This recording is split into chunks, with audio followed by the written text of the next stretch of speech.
Hey, it's your girl Booya and welcome back to my channel. For today's video, your girl will be finally swatching and reviewing ang pinakamalaking collaboration this year. Ayan po yung collab ng 12 beauty vloggers with Detailed Cosmetics, and tingnan natin if kamusta naman yung performance ng powder pouts. We'll also be talking about the different shades and kung ano yung mga bet ko and kung ano yung mga hindi ko masyado bet. And I also did a food test, so stay tuned for that.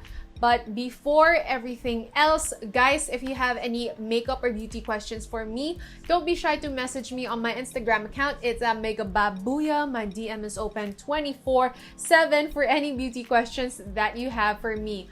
Also, if you want to be a part of the Boo fam, we have a Facebook group and a Discord server. So in those groups, you can share memes, ask beauty questions, or share your beauty tips. And you can be friends with like-minded people. So if you want to be a part of that group, the link will be in the description box below. Lastly, a little disclaimer lang that some of the links in the description box are affiliate links, which means I may earn a small commission when you buy products through those links. That commission will really help sustain this channel, so if you want to support me and my content in other ways other than liking, viewing, and subscribing to my channel, this is one way to support the growth of my channel, and thank you guys so much in advance. So without any more further ado, let's proceed to the swatches. So yung gagawin ko for this video is hinati ko yung swatch session in 3 parts. So 4 shades per part. Then I'll also be discussing the shades after each set.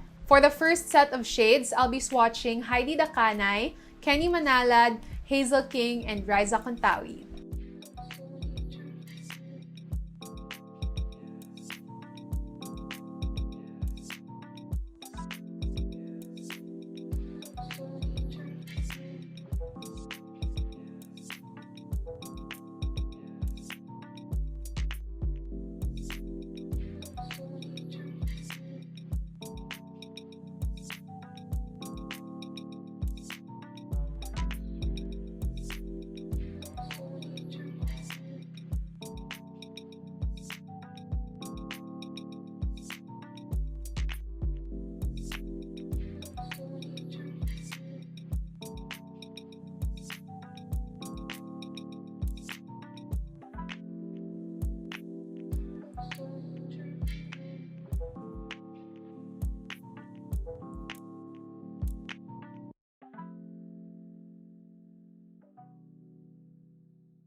Alright, so that was the first set. Again, I swatched HAIDEE DACANAY, Kenny Manalad, HAZEL KING, and RAIZA CONTAWI. And as usual, I will be rating the shades from 1 to 5, 1 being the lowest score and 5 being the highest score. By the way guys, gusto ko lang i-emphasize na I'm gonna be rating the shades, okay? Not the person. Yung shades po yung i-rate natin. Alright, so yung first shade I swatched HAIDEE DACANAY. Maganda yung klaseng pink na to. It will really suit from Mestizas to deep Morenas.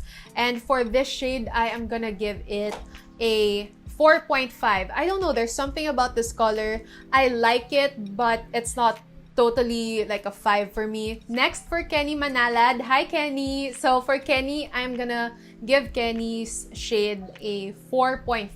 Yung mga narate ko na mga 4.5 or 4, yun yung mga shades na I feel like they still need to grow on me. Maganda sila but they still need to grow on me. Third shade that I swatched was HAZEL KING. Ayan, yung kay HAZEL KING po. I'm gonna girl, nung na-swatch ko to, automatic 5. It reminded me actually of Sunny's Face Fluff Matte na girl crush. Next shade is RAIZA CONTAWI. Hi RAIZA!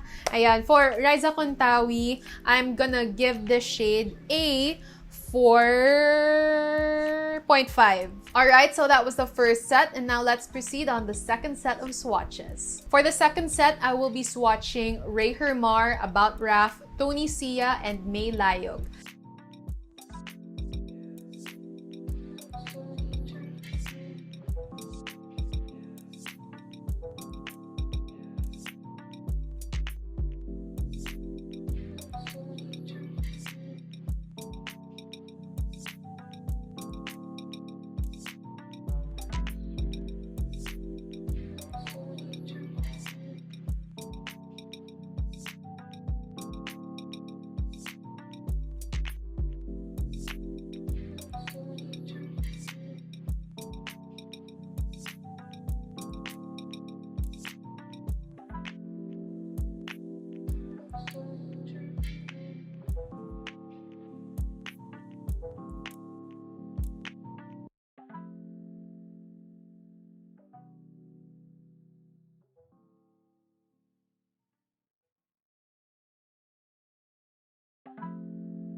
Alright, again, I just swatched the shades Rei Germar, About Raf, TONI, and May LAYUG. Alright, so for the first shade that I swatched for this set, which is Rei Germar, alam nyo naman guys yung thoughts ko when it comes to brown shades. I'm, medyo picky talaga ako when it comes to brown shades. So for the shade Rei Germar, I'm gonna give it a 3. It looks good on me, pero yung preference ko, not really a brown person. I'm more of a nude or a peachy kind of girl. Pinkish din and reds. But when it comes to browns, bricks, mauves, medyo hindi ako fan ng mga ganong shades. So yeah, I'm gonna give the shade Rei Germar a 3, but this will definitely bongga to sa mga deeper skin colors, mga deep morenas pa talaga. Magandang nude shade to sa inyo. So this will look really good on you. Next shade that I swatched was About Raf, and I'm gonna give the shade a 3 just because it's a little bit light.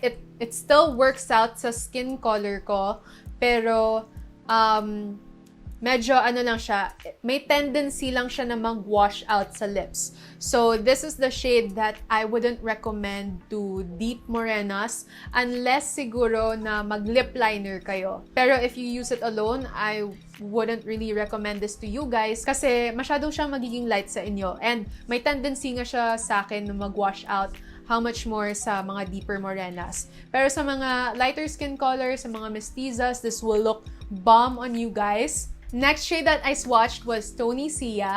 And for this shade, by the way guys, sasabihin ko lang na nung nag-release yung detailed cosmetics ng teaser nila, nung nalaman ko na part dun si TONI, hindi pa na-release yung itsura ng shades. Alam ko na agad. Nung nakita ko, TONI, alam ko, bet ko to. Kung ano yan, kung ano yung shade na yan, wala na. Bet na agad yan. Kasi, bet ko kasi yung mga shades na bet din ni TONI. Kaya alam ko agad na, magugustuhan ko talaga to. Straight up, I knew it even though hindi ko pa nakita. Alam kong 5 na agad yon. Alam ko talaga na magugustuhan ko siya agad.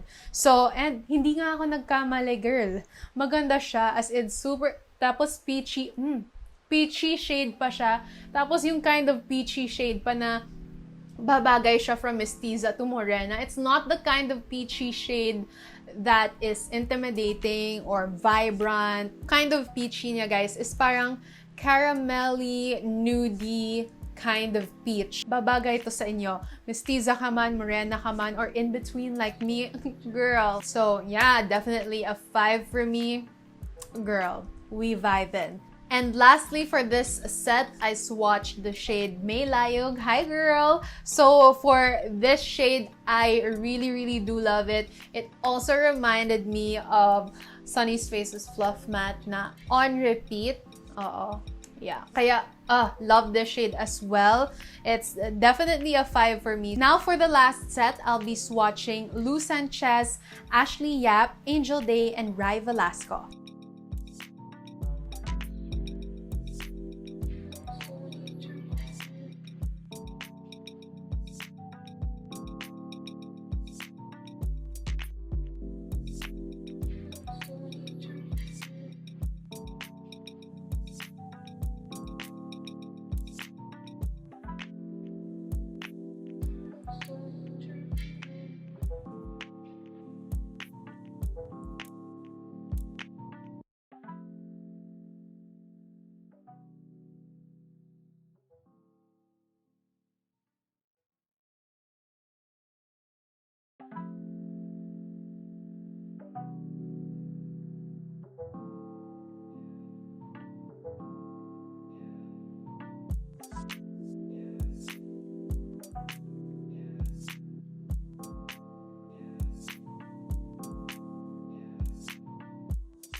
So that was the third and final set. Again, I swatched the shades Lou Sanchez, Ashley Yap, Angel Day, and Rei Velasco. Alright, for the shade Lou Sanchez, I am gonna give this a 5, okay? Kasi nasa ano din siya, nasa spectrum siya ng peachy shades. And if you feel like the shade na Toni Sia is a little bit light for you, then you can go for Lou Sanchez na shade. And for the deep morena girls, yung shade na Lou Sanchez will really complement your warm complexion. So yeah, I highly recommend this to anyone, actually, to any skin color, but especially sa mga deep morenas. Next shade is Ashley Yap. Actually, now that I'm looking at my selfie again, I think this is the one na really resembles Sunny's Face Fluff Matte na Baby Spice. As in, when I look at it, it just reminds me of Baby Spice. I love Baby Spice, so automatic to, yung Ashley Yap na shade, 5 yan. So, just like with Baby Spice, yung Ashley Yap na shade, I wouldn't really recommend it sa mga deep morenas unless you wear lip liners. Kasi it has a tendency to wash out kasi medyo light and pale siya and a little bit cool tone siya. Next is the shade Angel Day, and ito actually yung sinusuot ko ngayon, and I'm gonna give it a 5. Ang ganda niya, girl. Like, ang ganda niya. Lakas maka-fresh ng shade na to. And lastly, for the shade na Rei Velasco, I'm gonna give it a 3.5 just because medyo nasa, ano na siya, nasa realm na siya of brown kingdom. So, medyo, ano dun, medyo pili lang talaga yung gusto ko doon. So, eto, maganda siya. When I look at my selfie, it looks good. But, I don't think this is the shade that I would really grab sa vanity kit ko. Now, guys, I'm gonna give you my top 3 shade recommendations for Morenas, Mestizas, and I'm also gonna give you guys my top 3 favorite shades. Yung top 3 shades na ma-recommend ko for Morenas ay yung shade na Kenny Manalad, Rei Germar, and Rei Velasco. Now, for the top 3 recommendations ko naman para sa mga Mestizas, I'd highly recommend you guys yung shades na RAIZA CONTAWI, About Raf, and Toni Sia. And lastly, for my top 3 shades, guys, nahirapan ako kasi actually, meron akong top 6 dito na favorite shades. Okay, so yung top 3 ko is Toni Sia, Hazel King, and Angel Day. Ayan, yan yung top 3 pinaka favorite ko talaga. Now, let's discuss naman yung performance niya sa lips ko.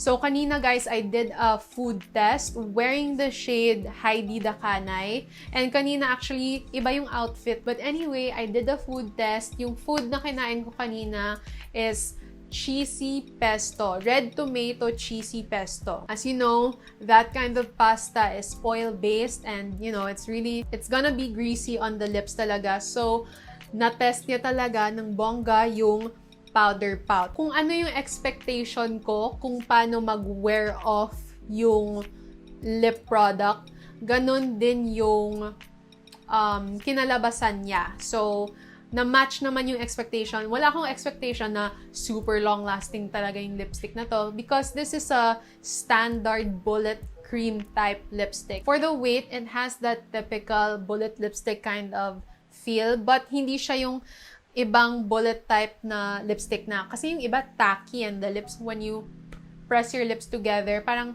it sticks. Ito hindi siya nagsistick. And yung finish niya is a soft matte. For the scent, hindi ko masyado ma-pinpoint kung ano yung scent, but it reminds me of a childhood candy na white chocolate, pero parang waxy. Yung net weight ng product na to ay 4 grams. And for 4 grams, yung price niya ay 199 pesos, which is super duper mura if you're looking for a dupe sa Sunny's Face na Fluff Matte. By the way, I know I'll be doing a comparison video of the powder pouts and the fluff mattes very soon. I'll also be doing a comparison video of the soft mattes and the powder pouts. So make sure naka-turn on yung bell button ninyo para notified kayo kung kailan ko i-release yung videos na yun. So gusto ko lang i-congratulate isa-isa yung 12 beauty vloggers for this collaboration. So HAIDEE, DACANAY, Kenny, HAZEL, RAIZA, Rei, si Raf, Toni, May, Lou, Ashley, Angel, and Rai. Big congratulations sa inyo. Also, Detail Cosmetics, thank you so much for bringing us this wonderful collaboration this 2020. If you like this video, then please do give it a thumbs up, subscribe to my channel, and share this video. And if you have any makeup or beauty questions for me or further questions regarding the powder pouts, then don't be shy to message me on my Instagram account. It's @makeupbabooya. My DM is open 24/7 for any beauty questions that you have for me. Also, if you want to be a part of the Boo Fam, we have a Facebook group and a Discord server. So just click the links in the description box below. Thank you guys and see you on the next video. Bye!